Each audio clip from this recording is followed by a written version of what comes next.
네, 안녕하세요. 주식은 역시 끼리끼리세의 길이십니다. 안녕하세요, 여러분들. 항상 재밌고 그리고 또 쉽게 경제를 모르는 사람도 정말 간단하게 공부할 수 있도록 최선의 노력을 다하도록 하겠습니다. 같이 공부하시죠. 렛츠 기릿!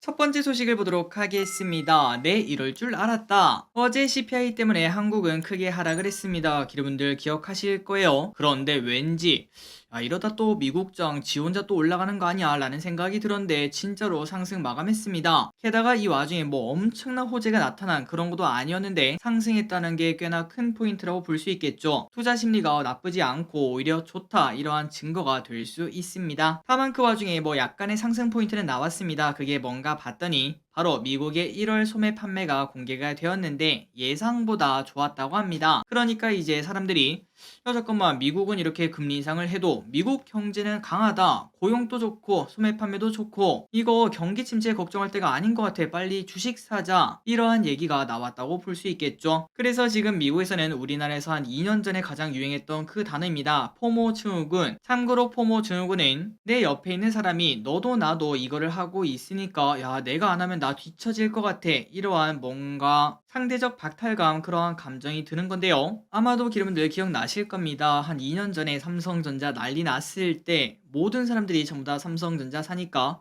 야, 나도 사야겠다 라고 하며 샀던 거, 그게 바로 포모 증후군의 효과라고 볼 수 있겠죠. 그런데 미국에서는 벌써 이 포모 증후군이 생기고 있다고 하니까 꽤나 증시가 많이 올랐다라고 볼 수 있겠죠. 물론 그 와중에 이렇게 말할 수 있습니다. 아니, 야, 뭐 그렇게 많이 오르지도 않았는데 무슨 포모 증후군이야, 이거는 너무 과한 거 아니야 라고도 볼 수 있지만 미국의 대표적인 주식 중 하나인 테슬라, 요 친구가 한 달 만에 2배가 올랐습니다. 게다가 어제는 비트코인도 갑자기 급등하는 모습을 나타냈죠. 그러다 보니까 미국에서는 충분히 포모 증후군 나올 수 있겠다라는 이야기도 충분히 해볼 수 있습니다. 그리고 이 와중에 로블록스가 대박을 쳤습니다. 어제 보시다시피 26%나 급등했는데요. 대표적인 메타버스 관련주로 꼽히는 로블록스는 4분기 약 9억 달러의 예약을 받아 예상치를 넘어섰다라는 소식에 26%나 상승을 했습니다. 여기서 특이한 거는 작년 4분기 실적이 같이 공개가 되었었습니다. 그런데 그 실적이 예상보다 나빴어요. 어닝 쇼크가 나왔다는 거죠. 하지만 이러한 미래 수익 기대감이 생기자 오히려 주가는 급등하는 걸 확인할 수 있고, 이런 걸 봤을 때 역시 주식은 선반영이구나 라는 걸 한 번 더 느낄 수 있습니다. 뭐 예를 들자면은 삼성전자가 사상 최대 실적을 냈다라는 이야기가 나오지만 미래 전망이 나쁘면은 주가가 오히려 떨어지는 거랑 비슷하다고 볼 수 있습니다. 어쨌든 이런 소식이 나오자 오늘 메타버스 관련주, 우리나라의 이 관련주도 좋은 흐름을 나타냈고 앞으로는 또 어떻게 될지 계속 보도록 하겠습니다. 다음입니다. 어제는 코인 또 급등했습니다. 아마도 여러분들 다 아실 거라고 생각해요. 시장의 분위기가 한 번 더 바뀌는 걸까요? 1월달에 증시가 좋다가 이제 좀 오른쪽으로 기어가는 모습, 코인도 그랬고 증시도 그랬는데 이렇게 코인이 한 번 더 급등하는 모습을 나타냈습니다. 이때까지 3천만 원만 가면은 두드려 맞고 내려오는 모습을 나타냈었는데 이거를 강하게 뚫고 올랐다는 것은 분명 의미가 있다고 볼 수 있겠죠. 그래서 이러한 결과가 나오자 한 비트코인의 큰손은 최근 미국에서 포모 증후군이 나타나고 있다며, 그렇기 때문에 코인이 한번 상승세를 타면은 우리가 2년 전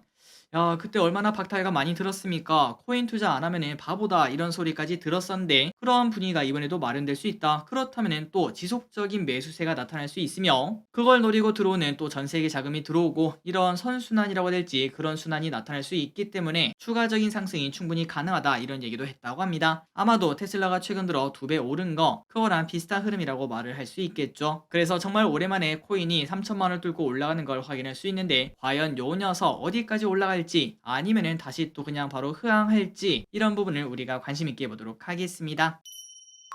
다음입니다. 철강주가 빨개요. 어제 시장은 긴축 정책 장기화에 대한 우려로 약세를 나타냈는데 그 와중에 철강만 빨간불을 나타냈었습니다. 그래서 그런지 철강에 대한 관심이 조금 생겨나는 걸 볼 수 있고, 게다가 이 와중에 거래량 터진 양봉이라서 저 길슨 개인적으로 기대감도 조금 더 가지고 있습니다. 어쨌든 이렇게 오른 이유가 뭔가, 바로 중국 경기가 회복세에 들어섰다, 이러한 전망이 나오며 철강주가 상승한 걸로 해석이 된다고 합니다. 기대분들이 아마도 기다리고 계실 것 같은데 3월에 중국은 양회를 연말을 앞두고 있죠. 이때 양회 이후 건설활동이 재개가 되면은 철강 수요가 회복할 것으로 보인다고 하며, 또한 아무리 지금 미국이 좋다, 연착륙이다, 아니 무착륙이다 이런 얘기가 나오고 있지만 그 와중에 경기 부양을 위해서 제조업 리쇼어링과 인프라 투자에 앞장서는 것도 영향을 준 것으로 보이는데, 이는 미국은 중국산 철강지 유입을 제한하기 때문에 우리나라 기업이 상대적으로 수혜를 받을 것이다, 이러한 전망도 나온다고 합니다. 그러다 보니까 철광석 가격 당연히 상승하고 있겠죠. 철광석 가격도 상승을 하고 있으며, 이렇게 원재료 가격이 오르면은 철강사들은 빠르게 제품 가격에 반영할 수 있기 때문에 수익성도 더 좋아질 것으로 충분히 해석을 해볼 수 있다고 합니다. 자, 개인적으로 중국이 열리기 시작하면은 이제 리오프닝 그 다음으로는 뭐 철강주라든지 아니면 해운주 이런 기업이 충분히 수혜를 볼 수 있다고 생각하고 있습니다. 과연 실제로 그런 흐름이 나타날지 우리가 지속적으로 한번 공부하면서 지켜보도록 하겠습니다. 다음입니다. 어제 가장 뜨거웠던 뉴스 중 하나였습니다. 바로 포드 차량에 SK-on의 배터리가 들어가는데 거기서 문제가 생겼다, 이런 얘기가 있었는데, 그런데 그 문제의 원인을 찾았다는 소식이 나왔습니다. 자, 포드에서 전기 픽업 트럭 F150 라이트닝 생산의 중단을 선언한 가운데 어제 이 뉴스 때문에 SK이노베이션 그 다음에 SKIT 주가가 7%나 하락하는 그런 모습을 나타냈었습니다. 그런데 그 문제의 원인 그리고 재발 방지 대책도 빠르게 찾았다고 하며 출고된 차량을 전부 다 조사를 했는데 유사한 상황은 없다고 밝혔다고 합니다. 그러니까 큰 문제가 아니다 라고도 볼 수 있겠죠. 그래서 오늘 SK이노베이션, SKIT가 상승하는 모습을 나타냈고, 그렇다면 이거 더 이상 걱정 안 해도 됩니까? 아마도 그럴 것 같습니다. 이미 출고된 차량의 판매는 계속될 것이며 아직까지 이 문제로 인한 사고는 나타나지 않았다고 합니다. 참고로 해당 모델은 지난해 4월 출시 후 선풍적인 인기를 끌고 있다고 하는데, 무려 테슬라에 이어 전기차 판매 2위에 오를 정도로 그 정도로 뜨거웠다 보니까 사람들의 관심이 꽤나 많았다고 볼 수 있겠죠. 하지만 큰 문제 아니라고 합니다. 다음입니다. 요즘 뭐 경기 침체다 뭐다 해서 조금은 짠 테크 여기에 대한 관심이 많은 것 같은데, 그러다 보니까 디지털 폐지 죽기 여기에 대한 관심도 커져가고 있다고 합니다. 그렇다면 디지털 폐지 죽기가 뭔가, 진짜 폐지를 줍는 건 아니겠죠? 아마도 여러분들 다들 알고 계실 거라고 생각해요. 대표적으로 걸음수와 지정 포인트를 걸으면 돈을 주는 어플, 설문조사에 참여하면 포인트를 주는 어플, 또한 인증형 어플도 있는데 영수증을 인정하고 솔직한 후기를 적으면 포인트가 적립되는 네이버에서 진행을 하고 있다고 하는데 아마도 해보신 적도 있으실 것 같습니다. 어쨌든 이렇게 포인트를 차곡차곡 모으는 이거를 디지털 폐지주기라고 말하며, 물론 이렇게 모으는 포인트가 뭐 엄청나게 많지 않습니다. 하루에 몇만원 이렇게 모이는 건 아니죠. 하지만 티끌 모아 태산, 이 말이 아마도 딱 여기에 어울릴 것 같습니다. 차곡차곡 모은 포인트로 한 달에 한 번 커피 하나 마시거나 아니면 뭐 다른 케이크 하나 먹거나, 말 그대로 소확행이라고 볼 수 있겠죠. 이걸 노리는 게 바로 디지털 폐지주기라고 합니다. 아마도 지금 이걸 들으시는 기분들도 이 중에 몇 개의 어플을 사용하시는 분들도 계실 것 같습니다. 다음입니다. 은행 완전 경쟁 검토. 며칠 전 은행에 돈잔치를 벌인다며 말했던 대통령, 그리고 이번에는 은행의 과점으로 인한 폐해가 크다 이렇게 언급을 했습니다. 며칠 전에는 그냥 글러브 끼고 톡톡톡 때리더니 이제는 글러브 빼고 망치로 때리는 걸 확인할 수 있죠. 그렇게 말하면서 그 단적인 예가 바로 예금과 대출의 금리 차이다 이렇게 말을 했습니다. 과도한 이자 장사를 은행이 하고 있다라고 말한다는 거겠죠. 그렇기 때문에 이걸 해소하기 위해서 결국은 은행의 과점을 깨고 완전 경쟁 체제로 바꾸는 게 중요하다 이렇게 말했으며 영국의 사례를 검토를 하고 있다고 합니다. 그렇다면 기존 은행들 주가가 이 와중에 오를 수 있을까요? 당연히 없겠죠. 쭉쭉쭉 떨어지는 걸 확인할 수 있습니다. 참고로 우리, 하나, 신한, KB, NH 이렇게 5가지 합치면은 전체 예금 시장의 74%, 대출 시장에서는 63%를 차지한다고 합니다. 어떻게 보면은 조금 과점인가 라는 이야기도 해볼 수 있다는 거겠죠. 그런데 여기서 경쟁을 조금 더 붙여버린다면은 소비자인 우리는 조금 더 혜택을 볼 수 있지 않을까라는 기대감을 가질 수 있고, 다만 은행에 투자하는 그러한 주주분들에게는 야, 뭐 이런 상황이 다 있냐, 역시 나라의 입김이 닿는 그런 곳에는 투자하는 게 아니구나 라는 걸 한 번 더 느낄 수 있습니다.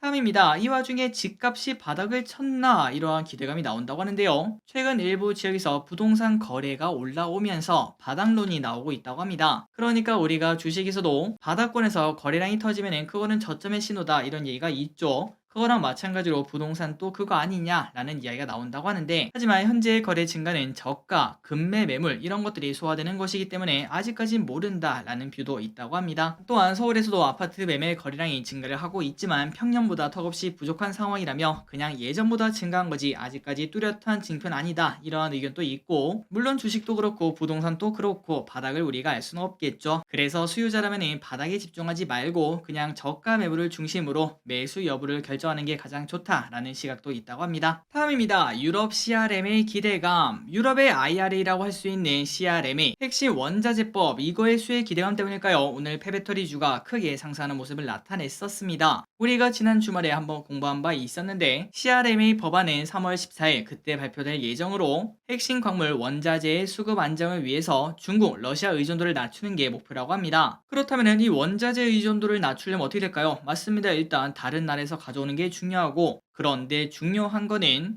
그걸로는 좀 부족합니다. 그래서 생각해보니까 가장 중요한 거는 리사이클링, 재활용이다, 이러한 생각이 나온다는 거겠죠. 그래서 결국 이렇게 재활용을 통해서 원자재 의존도를 낮추는 게 목표라고 하며 관련 분야의 수혜를 충분히 기대할 수 있습니다. 또한 작년 산자부의 보도자료에 따르면은 제자원화 산업 활성화 로드맵을 올해 상반기 중 마련할 계획이라고 하니까 유럽발 리사이클링, 그러니까 폐배터리 기대감도 남아있지만 우리나라에서도 이러한 관련 이벤트가 분명 존재하고 있다는 거겠죠. 과연 그때까지 지속적으로 폐배터리 관련주가 급등할지 한번 보도록 하겠습니다. 다음입니다. 애플 헤드셋 6월에 공개. 애플의 혼합 현실 헤드셋 공개 일정이 미뤄져서 6월에 공개될 것이다, 이러한 블룸버그 보도가 있었습니다. 올해 1월에 한다고 했다가 올해 4월에 한다고 했다가 또 6월로 미뤄졌다고 하는데, 그러다 보니까 구체적 판매 시점은 어떻게 될지 알 수가 없겠죠. 생각보다 기술력이 아직까지는 좀 부족하구나 라는 걸 생각해 볼 수 있습니다. 그런데 이거의 가격이 좀 어마무시합니다. VR과 AI 혼합된 기기로 대당 가격은 무려 3,000달러, 한국 돈으로 380만원이 넘는 가격이죠. 그래서 이게 실제로 나온다고 이거를 살 사람들이 그렇게 많지는 않겠지만 어쨌든 메타버스 시대가 이제 진짜 열리는구나, 여기에 포인트가 있다고 볼 수 있습니다. 한편 상황이 이렇다 보니까 오히려 구글, 퀄컴, 그리고 삼전의 XR 기기가 더 빨리 나와서 선점하는 거 아니냐, 애플보다 다른 기업에서 더 먼저 선수 치는 거 아니냐, 이런 얘기도 나오고 있고, 만약 그렇게 된다면 이제 시대가 바뀌는 거 아니겠습니까? 그 시대를 빠르게 선점하는 차세대 하드웨어 경쟁에서 승기를 잡을 수 있다, 이러한 기대감도 나온다고 합니다. 이왕이면 애플보다 삼성전자가 더 빨리 더 힘내서 앞으로 나갔으면 좋겠네요. 다음입니다. 위메이드에서 호재가 나왔습니다. 일단 위믹스가 국내에 다시 상장한다, 이런 얘기가 나왔고, 그러다 보니까 오늘 위메이드 삼형제 전부 다 상한가에 도착했죠. 게다가 리포트도 하나 나왔습니다. 다올투자증권은 위메이드에 대해서 목표가 5만원으로 상향 조정을 했으며, 그 이유는 2분기에 흑자 전환이 기대, 그리고 나이트크로우, 이러한 신작 게임이 기대가 된다고 합니다. 다만 이 와중에 조금은 애매하죠. 잠깐만요, 목표가가 5만원인데 하루 만에 그냥 달성을 해버렸습니다. 그래서 리포트 낸 사람도 뭔가 뻘쭘하고, 그리고 지금 보유하신 분들도 야, 이거 맞아, 좀 매도해야 되나, 이런 얘기가 나올 것 같은데 한번 고민을 해봐야 될 것 같습니다. 게다가 마침 또 비트코인도 급등하는 모습이 나타나니까 위믹스 호재가 막 곱하기 2, 곱하기 3으로 좀 시너지를 낸 게 아닌가라고 볼 수 있겠네요. 다음입니다. 삼강 MNT. 유진투자증권은 삼강 MNT에 대해서 목표 주가 4만원 유지, 참고로 지금 가격이 2배 수준입니다. 위메이드와 다르죠. 저 개인적으로 친환경은 2차전지랑 마찬가지로 길게 빠지면은 사고, 또 많이 급등하면은 조금 팔고, 이런 식으로 그냥 길게 볼만한 기업이라고 생각하고 있습니다. 그렇다면은 유진투자증권이 좋게 보는 이유가 뭔가? 바로 올해 해상풍력 매출 비중이 절반을 넘어설 것이다, 이렇게 예상이 된다고 하며, 그리고 내년부터는 일본의 해상풍력 발주에 대한 기대감이 살아나기 때문에 충분히 지금 가격의 2배, 이 정도까지 노릴 수 있다고 합니다. 한번 공부해보시기 바래요. 다음입니다. 테슬라 사느니 BYD 사라. 내년이면은 100살이 되는 찰리 멍거가 주주총회에서 BYD와 테슬라 이거 가운데 지금 다시 투자한다면 뭐 살래요 하니까 고민 또 안 하고 당연히 BYD, 이렇게 답을 했다고 합니다. 그러면은 미국 기업이 아니라 왜 중국 기업인가 봤는데 내용은 정말 심플하더라고요. 테슬라는 중국에서 가격 인하를 지금 현재 하고 있고, 그런데 그 반면 BYD는 오히려 가격 인상을 하고 있다고 합니다. 이게 바로 차이다, 이렇게 찰리 먼거가 말을 했다고 하는데, 막상 들어보니까 가격 인상한 곳이 조금 더 경쟁력이 있는 거 아닌가라는 이야기도 해볼 수 있겠죠. 물론 이렇게 말한다고 하더라도 뭐 테슬라가 지금부터 떨어지고 BYD가 올라간다, 이런 얘기는 아닐 것 같습니다. 찰리 먼거가 생각했을 때는 이거 둘 중에는 요게 좀 더 낫다, 이 정도로 볼 수 있겠죠. 그러니까 그냥 참고하시면 될 것 같고, 그리고 개인적으로 이걸 보니까 찰리 먼거 아저씨, 아니 할아버지라고 해야 될까요? 내년이면은 100살이라고 합니다. 진짜 대단하죠? 그 와중에 많은 사람들은 큰 부를 이룬 거 여기에 집중하실 것 같은데, 개인적으로는 큰 부보다는 자기가 좋아하는 걸 하면서 장수를 하고 있다는 게 진짜 부러운 것 같습니다. 게다가 이제 99세면은 보통 우리가 말하는 인지 능력이 떨어지는 그런 나이대 아니겠습니까? 하지만 그 와중에 주주총회까지 나가서 자신의 생각을 말할 수 있다는 게 진짜 부러운 삶이라고 볼 수 있겠죠. 어쨌든 저기릿은 진짜 이렇게 생각하고 있습니다. 주식시장에서 그냥 끝까지 살아있기만 하면은 큰 돈을 만지는 건 뭐 그 돈이 뭐 엄청나게 많은 돈 그건 아니겠지만 부족함 없는 그 정도 부는 충분히 이룰 수 있다고 생각하는데 오랜만에 한번 다짐을 해봐야 할 것 같습니다. 욕심 크게 부리지 말고 그리고 또 오래 살기 위해서 치킨을 줄이고 운동을 조금 더 해야 될 것 같습니다. 오늘 정말 중요한 소식이 나왔습니다. 바로 삼성물산의 자사주 소각. 이런 흐름이 한국에서도 나타난다는 게 감격스러운데요. 참고로 자사주 소각은 시가총액을 줄어들게 하기 때문에 그만큼 주가가 오르는 게 당연하다라고 볼 수 있습니다. 그런데 우리나라에서는 자사주 소각 소식을 그렇게 많이 볼 수 없는 그 반면 미국에서는 정말 많은 기업들이 틈만 나면은 소각을 하죠. 거의 매년 하는 것 같습니다. 하지만 그 반면 한국에서는 자사주 매입을 할 때도 그냥 조금 하고 그것마저도 경영권 방어를 위해서 소각을 안 하며 오히려 나중에는 갖다 파는 그런 흐름도 나타내고 있죠. 하지만 삼성물산은 이번에 3조 원이나 매각한다 이렇게 발표를 했다고 합니다. 자, 앞으로 우리나라도 투자하기 좋은 환경이 꼭 되길 바라며 10년 안에 미국처럼 매력적인 시장, 장기 투자에도 진짜 좋은 시장, 그런 시장이 되었으면 좋겠습니다. 마지막 소식입니다. 남성 피임약이 나왔다. 어제 나왔던 소식인데 그런데 오늘 재미삼아 한번 보도록 할게요. 자, 한번 먹으면은 3시간 동안 정자 활동이 멈추는 남성 피임약이 개발이 되었습니다. 정확하게 보면은 남성의 그 정자를 이 약을 먹으면 3시간 동안 기절시킨다고 하는데 그런데 우리 몸이다 보니까 좀 걱정이 되죠. 야, 이거 나중에 못 쓰는 거 아니야? 이런 생각도 해볼 수 있는데 하지만 일단 지금까지 발표한 거에 따르면은 이 약은 호르몬을 조절하는 여성 피임약과 달리 그래서 부작용이 좀 있죠. 그런데 이 남성 피임약은 호르몬에 영향을 주지 않는 것이 가장 큰 장점이라고 합니다. 그러니까 부작용이 거의 없다라고도 충분히 말할 수 있겠네요. 그래서 만약에 이 약이 활성화된다면은 이제는 뭐 콘돔 그런 걸 사용할 필요가 없겠죠. 물론 그때까지는 조금 시간이 필요하겠지만 혹시나 그게 진짜 활성화가 된다면은 유엔에 따르면은 지금 전 세계 임신의 절반가량이 원하지 않는 그런 임신이라고 합니다. 그러니까 예상치 못한 아이를 가지는 경우가 절반이나 된다고 하는데 이런 식으로 확실하게 피임을 할 수 있는 그런 약이 나온다면은 야, 앞으로 출산율 계속 떨어지겠다라는 생각도 충분히 해볼 수 있겠네요. 자, 오늘의 공부 여기까지 끝났습니다. 항상 이렇게 같이 공부서 진심으로 감사드리고 여러분들이 항상 쉽고 그리고 재밌게 공부하도록 최선의 노력을 다하도록 하겠습니다. 지금까지 기리셨습니다. 빠이요.